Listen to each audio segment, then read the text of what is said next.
Hello to my fellow history lovers and people that think if I learned something new today, it will be a good day. I am author Eileen Schnabel, author of the Kep Westgard Time Travel to the American Revolution series, and we have 3 difficult questions from the Professor Noggin series. And the first one even has a little brain insignia, actually 2 do today, which means it's extra difficult.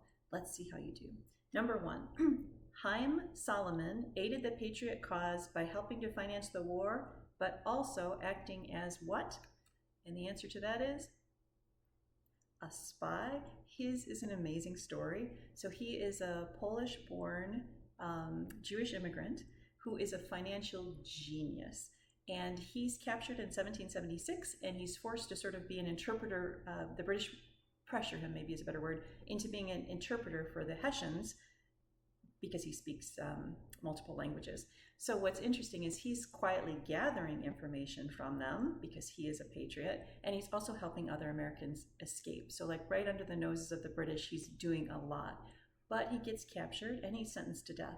He actually slips out once again. His is an amazing story and ends up in Philadelphia. But his story doesn't end there. So Congress is broke perpetually during our American Revolution, and he will actually end up giving enormous amounts of his own fortune, like $600,000 in his time, which would be tens of millions today, and also helping other ways to find other ways to finance things. So Washington, at the point of Yorktown campaign, desperately needs money for this campaign he's planning. But once again, Congress is broke. Remember, Congress couldn't tax at the time. That's one of the problems. And the currency is pretty much like worthless.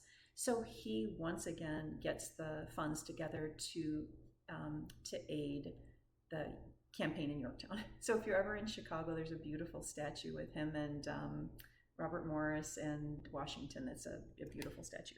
All right, number 2.